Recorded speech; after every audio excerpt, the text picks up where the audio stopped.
مسیح میں آپ سب کو سلام۔ میرا نام پطرس گل ہے اور میں آپ کو آپ کے اپنے چینل پطرس جناریہ پر ویلکم کرتا ہوں۔ آج میں جو بات آپ سے کرنے والا ہوں وہ ایک چھوٹی سی سٹوری ہے کہ ایک مناد کو اپنے نائب کے لیے اپنے ساتھ پاسٹر کی مدد کے لیے ایک بندہ چاہیے تھا، ایک خادم چاہیے تھا۔ اس نے کسی اور پاسٹر صاحب کو کہا کہ اگر کوئی آپ کی نظر میں صحیح طور پر خدا کی خدمت کر سکتا ہے تو اسے میری مدد کے لیے بھیجے۔ اس نے کہا ٹھیک ہے میں بھیجوں گا، اور اس نے ایک اور خادم کو جس نے ابھی سیمنری کی تھی اس کو بلایا اور اس کو کہا کہ آپ میرے پاس 5 بجے آنا، اور جس راستے سے آپ آئیں گے وہ پیدل راستہ ہے اور 4-5 کلومیٹر وہ کا راستہ ہے وہ، اور آپ کو صبح 5 بجے مجھے آ کر ملنا ہو۔ وہ شخص صبح اٹھا کیونکہ اس نے 5 بجے دوسری جگہ پہ پہنچنا تھا اور پیدل راستہ تھا، یقیناً اس پہ ٹائم لگتا، تو پیدل وہ گیا، پہاڑی علاقہ تھا، وہاں پہ پہنچا اور 5 بجے جا کر دروازے کو گیٹ کو نوک کیا تو اندر سے ایک شخص نکلا۔ اس نے کہا آپ انتظار کریں، ابھی تھوڑی دیر تک آتے ہیں۔ وہ 5 منٹ 10 منٹ 15 منٹ 20 منٹ انتظار کرتا رہا لیکن وہ نہیں آئے۔ آخر تقریباً 8 بجے وہ پاسٹر صاحب باہر آئے اس سے ملنے کے لیے اس کے دوسرے روم میں، تو انہوں نے اس سے سوری کی کہ سوری میں تھوڑا لیٹ پہنچا ہوں آپ کے پاس۔ اس نے کہا کوئی بات نہیں۔ ان سے بات چیت ان کی ہوئی تو پھر اس نے اپنے دوست پاسٹر کو لیٹر ایک بھیجا اس کے ہاتھ کہ میں نے اس کو ٹیسٹ کر لیا ہے، آپ کے ساتھ یہ خدمت کے لیے بہترین شخص ہوگا، بہترین مناد ہوگا۔ اس نے ٹیسٹ کیسے کیا؟ کچھ بھی کوئی ریٹن ٹیسٹ نہیں تھا، کوئی ورڈز نہیں تھے، کوئی کویسچن آنسر نہیں تھے۔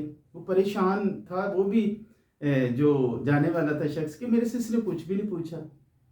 اور ایکچولی اس کا ٹیسٹ سب سے پہلے تو یہ تھا کہ 5 بجے پاسٹر صاحب نے بلایا اس کو، اور یقیناً وہ 5 بجے 5-7 کلومیٹر کا سفر طے کرنے کے بعد جب وہ پہنچے تو وہ تو بہت جلدی اٹھا ہوگا۔ پھر وہ کہیں ان کے پاس پہنچا 5 بجے۔ ایک تو اس کا یہ ٹیسٹ تھا کہ کیا یہ اسے نیند پہ آ رہی ہے، کیا یہ اپنی نیند کو چھوڑ سکتا ہے، اور یقیناً اس نے چھوڑا کیونکہ بہت جلدی اٹھ کر وہ بہت جلدی پہنچا۔ پہلا نمبر اس نے اپنی نیند کو قربان کیا۔ پھر دوسرا نمبر کہ وہ پیدل گیا، بہت لمبا سفر تھا، 5-7 کلومیٹر کا پیدل سفر کرنا کوئی اتنا آسان نہیں ہے، تو وہ اتنا سفر کر کے پیدل گیا، یہ بھی اس کا ایک ٹیسٹ تھا۔ پھر وہاں پر جو اس نے 5 بجے سے لے کر 8 بجے تک انتظار کیا، انتظار کا بھی ایک ٹیسٹ تھا کہ جو خادم ہوتے ہیں ان کے لیے نیند کوئی اہمیت نہیں رکھتی، سفر کوئی اہمیت نہیں رکھتا، انتظار کوئی اہمیت نہیں رکھتا، اور وہ خدمت میں جتے رہتے ہیں۔ تو آج جو میسج میں آپ کے پاس لے کر آیا ہوں وہ پاسٹر منور گل کا ہے، جس میں وہ بتا رہے ہیں کہ کون کون سی شرائط ہیں جن پر ایک خادم کو پورا اترنا چاہیے، اور اس طرف خدمت میں آنے سے پہلے یہ شرائط ان میں ہونی چاہیے، ان شرائط پہ وہ پورے اترتے ہوں، ان باتوں پہ وہ عمل کرتے ہوں۔ تو آئیے ان کا میسج دیکھتے ہیں۔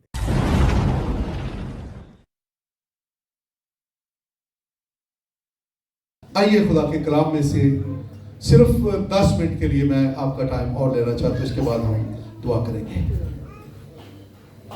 آئیے میرے ساتھ پہلا تیموتھیوس اس کا 3 باب اور اس کی 14ویں آیت سے ہم خدا کے کلام میں سے پڑھیں گے۔ پہلا تیموتھیوس اس کا 3 باب اور 14ویں آیت سے خدا کے کلام میں لکھا ہے، میں تیرے پاس جلد آنے کی امید کرنے پر بھی یہ باتیں تجھے اس لیے لکھتا ہوں کہ اگر مجھے آنے میں دیر ہو تو تجھے معلوم ہو جائے کہ خدا کے گھر یعنی زندہ خدا کی کلیسیا میں جو حق کا ستون اور بنیاد ہے کیوں کار برتاؤ کرنا چاہیے. اس میں کلام نہیں کہ دینداری کا بھید بڑا ہے، یعنی وہ جو جسم میں ظاہر ہوا اور روح میں راست باز ٹھہرا اور فرشتوں کو دکھائی دیا اور غیر قوموں میں اس کی منادی ہوئی اور دنیا میں اس پر ایمان لائے اور جلال میں اوپر اٹھایا گیا. خدا کے کلام کی برکت ہم سب پر. یہاں جو میں بات کرنا چاہتا ہوں کہ خدا کی کلیسیا میں ہمارا کردار، ہمارا ایٹیٹیوڈ چرچ کے اندر کیا ہونا چاہیے. یہ جو میں نے حوالہ پڑھا ہے، اس کا پس منظر یہ ہے کہ پالوس تیموتھیوس سے بات کر رہا تھا اور اس کو سمجھا رہا تھا کہ کلیسیا میں ہمارا کردار کیا ہونا چاہیے.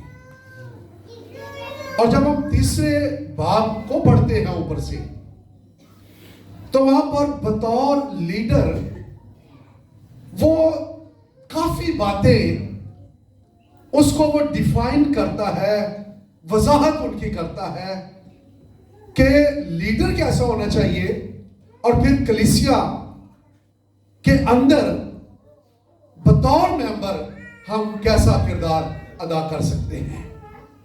وہ کہتا ہے کہ لیڈر جو ہوتا ہے وہ اچھے کاموں کی خواہش کرے،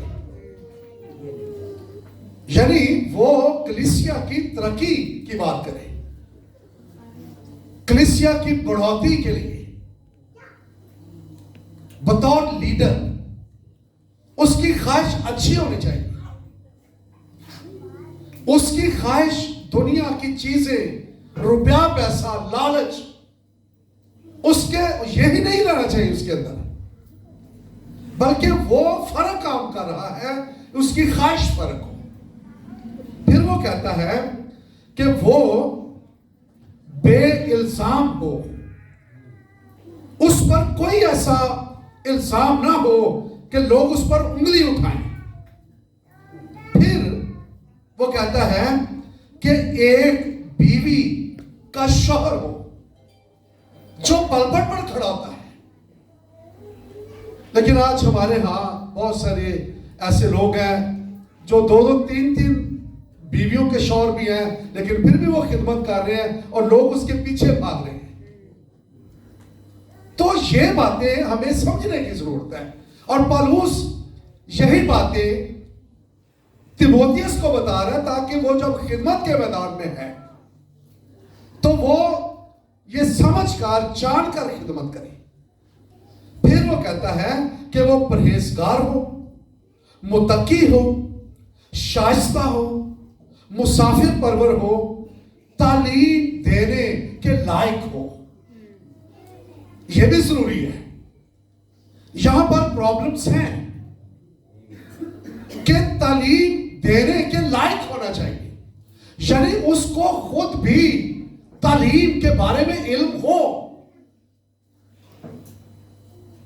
آج دنیا کے اندر بہت ساری غلط تعلیمات، بدعتیں ہیں. سبب اس کا یہ ہے کہ جب ہمیں چرچ کو پتہ نہیں ہے، بتایا نہیں جاتا، آگاہ نہیں کیا جاتا، تو بہت سارے اپنے ایمان سے برگشتہ ہو جاتے ہیں، ٹھوکر کھا جاتے ہیں، ایمان چلا جاتا ہے. تو ہمیں خود بھی سیکھنا چاہیے اور ہمیں سکھانا بھی چاہیے تاکہ چرچ بھی اویئر ہو اور اس کے پاس یہ باتیں ہونی چاہیے.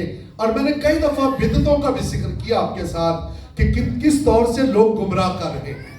تو یہاں پر وہ کہتا ہے کہ تعلیم دینے کے لائق ہو.